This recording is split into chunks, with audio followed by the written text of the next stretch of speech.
Okay, welcome to the review sheet video. We're going to go through some problems here, one from every topic, or more than one in some cases. Okay, for this first one, here we have a function, f of t is 2t plus 2, and I'm trying to evaluate it at a certain x value, 1. That's the f of 1 notation. So all I'm doing here is just substituting 1 for t in the right-hand side of the function, and then proceeding to solve. And the final answer looks a certain way as well too, but let's see. So this is f of 1 is equal to 2 times 1. All I did was substitute for t is equal to 1 plus 2. That's 4. So my final answer is f of 1 is equal to 4. Once again, this is just a simple substitution. Write the slope-intercept form, the equation of each line given the slope and the y-intercept. Here, I'm given the slope. That's 2/5. I'm given the y-intercept. That's -3.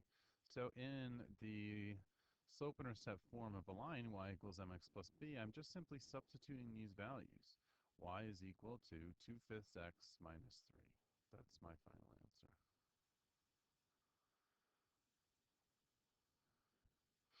Write the slope-intercept form of the equation through the given point with the given slope. This one, slightly more involved in that I'm still starting out with my slope-intercept form. I can still substitute for the slope, but this point suffices for an x and y value on the line. So I can substitute these values in for x and y, meaning y is 1, the slope is 4/3, x is 3, plus b. 4/3 times 3 is 4, so 1 is equal to 4 plus b, and b is equal to -3 when I subtract 4 from both sides. I take that b value and I resubstitute it back in the equation, and it's exactly like the last one in that I just have my slope, I have my y-intercept, I plug them in, and I'm done.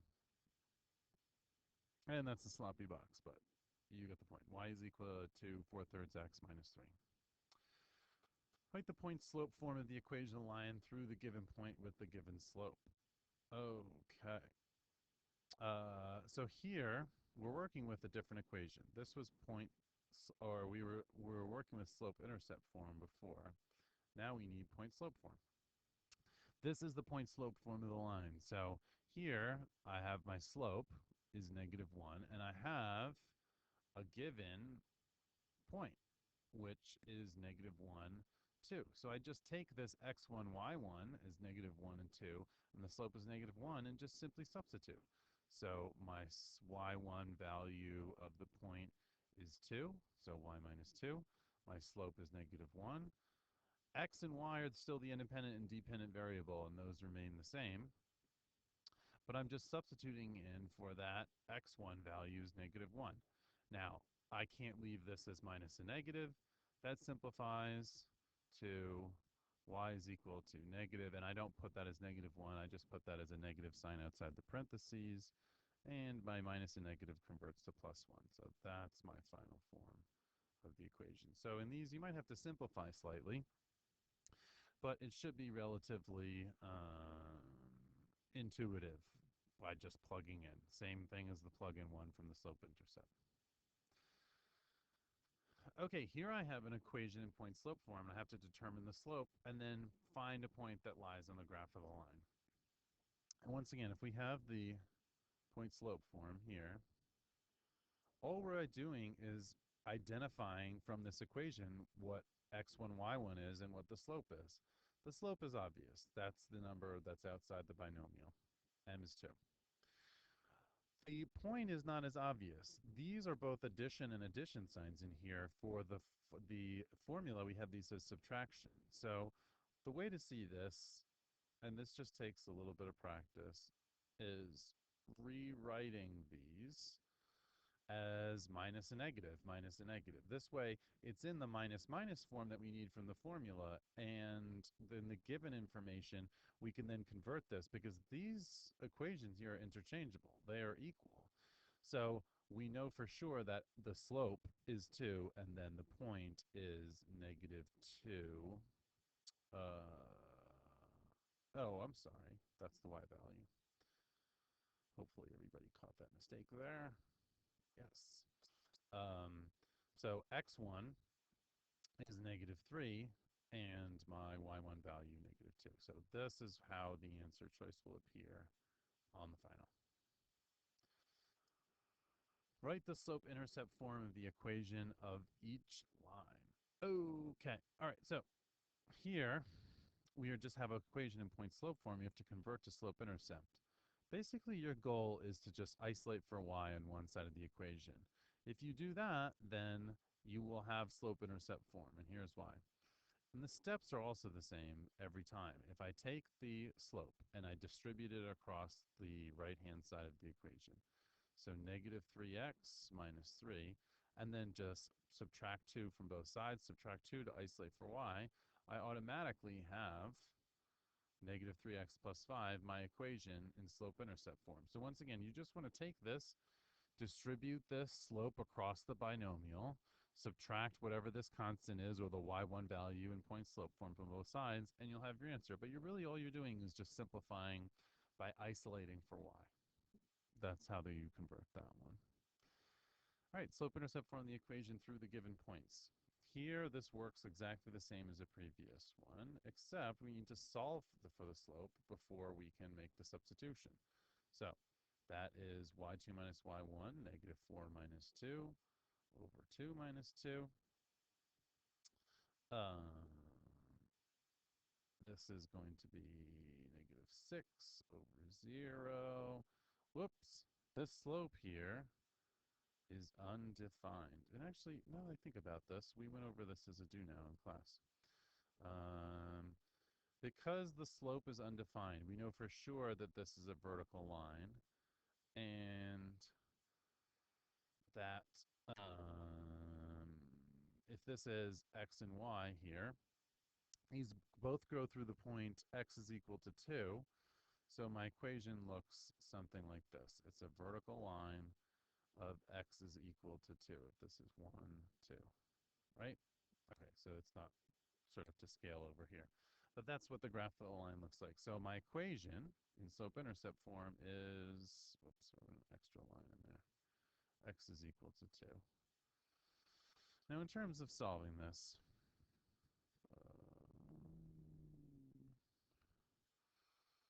x is equal to 2. I'm going to do another one here, just 2 made-up points, because I think, it's obviously this is an undefined slope, so it's a little bit different. But let's go down. I'll extend the page, and we'll do a different problem. So same problem. Let's say our points are 1, negative 3, and then 3, negative 1. Okay, so y2 minus y1 over x2 minus x1. That's negative 1 minus a negative 3. Negative 1 minus a negative 3 over 3 minus 1. Okay, negative 1 minus a negative 3. That's negative 1 plus 3 over 2. Negative 1 plus 3 is 2 over 2, so my slope is 1. Knowing that my slope is 1, all I have to do is then, in the slope-intercept form of a line, y equals mx plus b, substitute either of these points in. I'm going to use 3, negative 1, so I'm going to choose this point, and I'm going to say negative 1 is equal to the slope that I found. So once again, this is the same process from the last problem, or one of the last problems that we did. This is negative 1 is equal to 3 plus b, and then subtract 3 from both sides, and I get b is equal to negative 4. So my final equation, y equals 1x minus 4, converts to y is equal to x minus 4. So that's that equation of that line. Once again, this problem is not on the review sheet. It's just a made-up problem to show you sort of a different result from the problem that I chose. Didn't realize that was going to be an undefined slope. Okay, write the slope-intercept form of the equation of each line. Here we have a equation that's in standard form. So this is in the form ax plus by is equal to c. So once again, all we're doing here is just by isolating for y, we can write in slope-intercept form. So how do we do that? If we want to isolate for y, First, we want to remove the term that doesn't contain y on the left-hand side of the equation. So if I subtract x from both sides, these add to 0. I get negative 7y is equal to negative 8x minus 12. Divide both sides by this coefficient. That's how I isolate for y. So I get y is equal to, so divided by negative 7. I'm basically dividing every term by negative 7. This is y is equal to 8 over 7x plus 12 over 7. Both 8 over 7 and 12 over 7 cannot be reduced, so that's my final answer. Whoops, my box went right through it. But you got the point over there. The standard form of the equation of each line. Okay, here, if I multiply by my denominator every term, my goal here is to get the every one of these terms, whether it be this mx, b, and y, to have coefficients that are integers. So the only thing that I have to do if I'm given an equation in slope-intercept form is to convert from slope-intercept to standard form by multiplying by this denominator, every single term. So that's this multiplied by 2, this term multiplied by 2, and then also negative 4 multiplied by 2. What do I get? 2y is equal to negative 5x minus 8. My final step is to add 5x to both sides because I want the x term and the y term to be on the same side to convert to standard form. So I get 5x plus 2y is equal to negative 8. Okay, so here I'm simplifying. Using the rules of exponents, I just want to group these terms next to each other by what can be multiplied together. So I've grouped all my constants, x's, and y's together. I get 6 times 2 is 12, x squared because there's no other x's, y to the 4th times y to the 3rd, those exponents add, and that's y to the 7th. Here, what I'm really doing is cubing both of these terms individually. So I'm cubing this, cubing that, and multiplying together. When I raise to a power, and I have products inside parentheses, remember, I'm raising those products individually. So 2 to the 3rd, and then an n to the 4th to the 3rd. 2 to the 3rd is 8, n to the 4th raised to the 3rd power is 12, so I get my 2 results that I need. Okay, slightly more difficult problem here. First, I'll simplify the numerator. Once again, I'm cubing all of these terms individually. So I get 8 x to the 6th, y to the 12th. And then I'll just rewrite my denominator. First, I'll simplify inside of my denominator. So I'm just going to rewrite my numerator. I can combine these y squared and y to the 3rd power and say my result is 2x squared. Those exponents add as y to the 5th. Now, I'm not done until I only have an x or a y in both the numerator and denominator, and my coefficients are simplified as a fraction. 8 over 2, or 8 divided by 2, that simplifies to 4. X to the 6 divided by x squared, these exponents subtract, and that becomes x to the 4th. And then the also y exponent subtract 12 minus 5 is 7. So that's my final result, 4x to the 4th, y to the 7th. Okay, simplifying radicals. Here I'm trying to find the greatest perfect square factor of the radicand. So that is square root of 9, and this divides into square root of 9, and then its other factor is 6. So those still multiplied together, and square root of 9 is 3, so my result is 3 radical 6. Here in this simplification, I'm keeping 6 as a multiplier on the outside of this simplification. The greatest common factor of 96, I actually don't know that offhand. Oh, it's 16. Okay, this would split into 16 and 6. Square root of 16 is 4.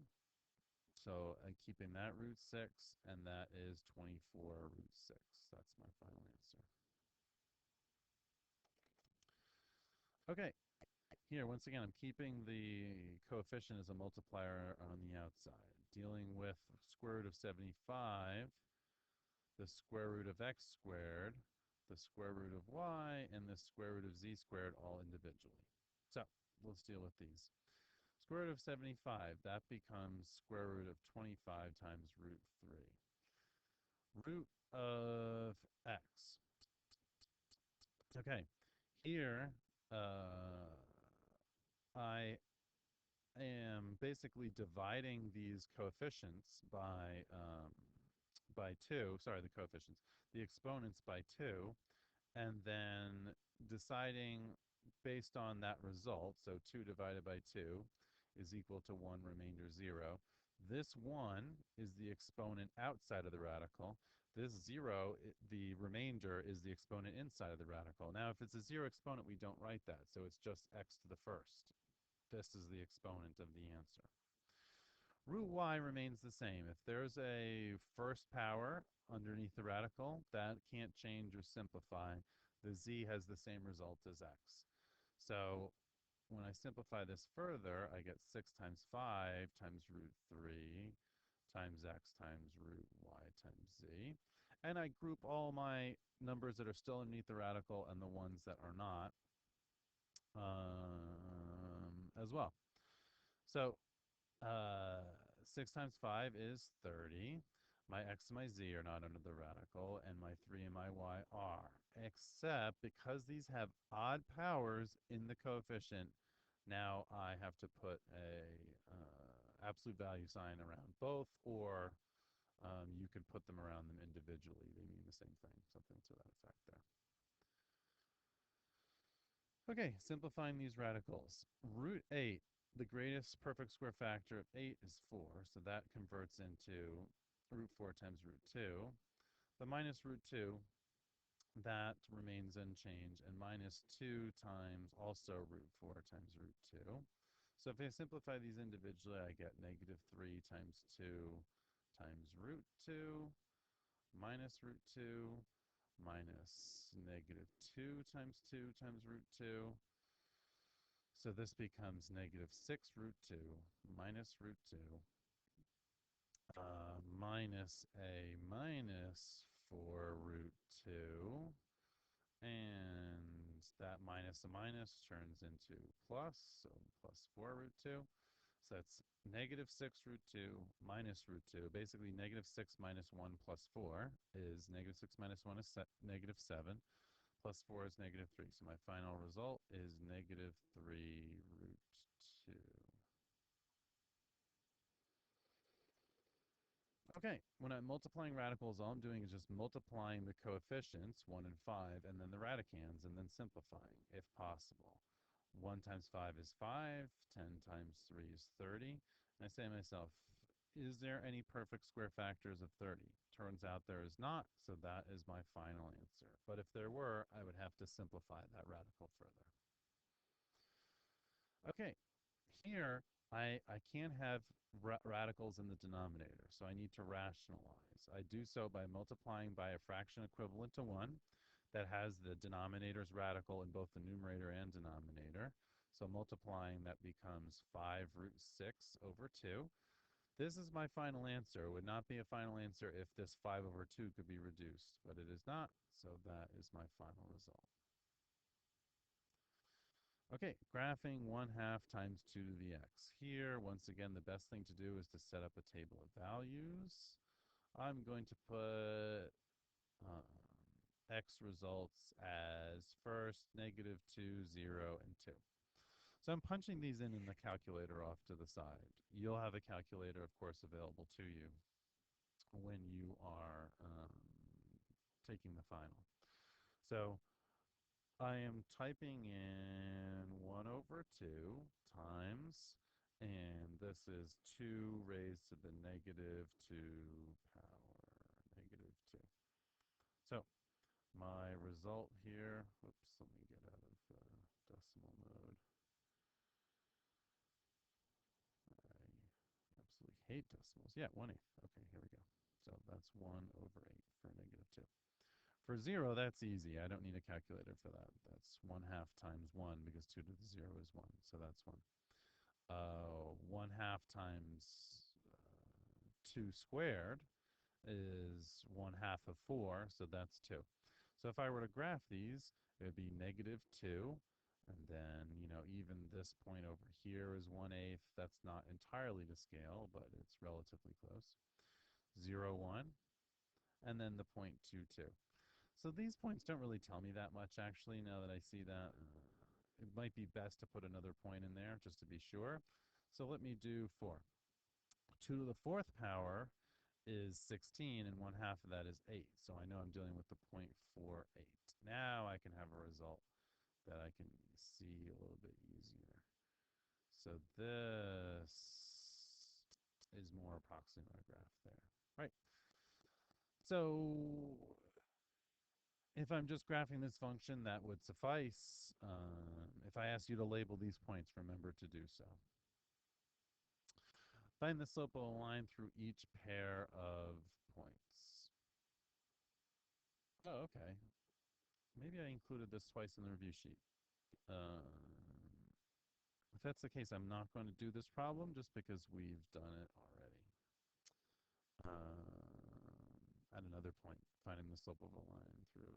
Oh, no. You know what? I'm sorry. Duh. That's not true at all. All I'm doing is finding the slope here and not the equation.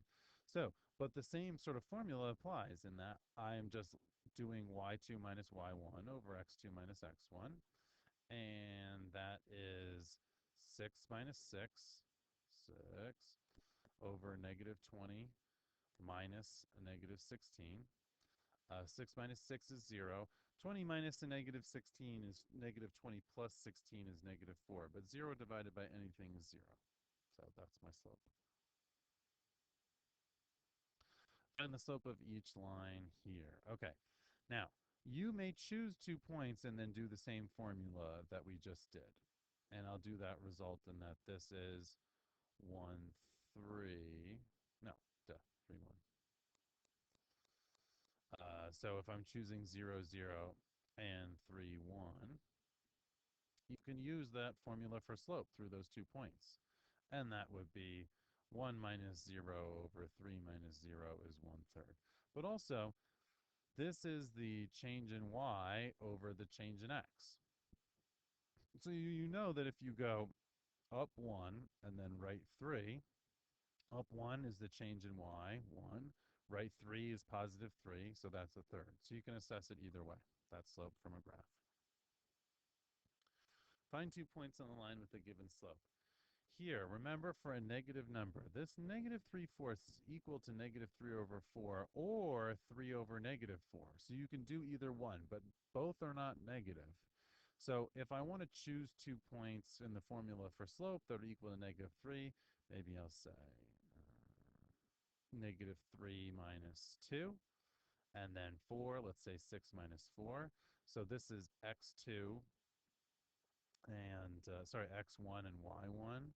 So the 0.42, that's these 2 points here. x2, y2, so the 0.6, negative 3. And you should always check your result. You know how to solve for the slope between these 2 points. So when you discover this, you should be checking your answer.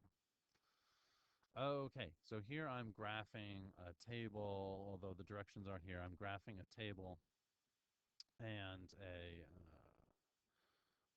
relation and on a coordinate plane. This set of coordinate points here. So that's 4, negative 6, 0, 0, 3, negative 3. If I want to graph 4, negative 6, that's down here. 0, 0 is here, and 3, negative 3 is here.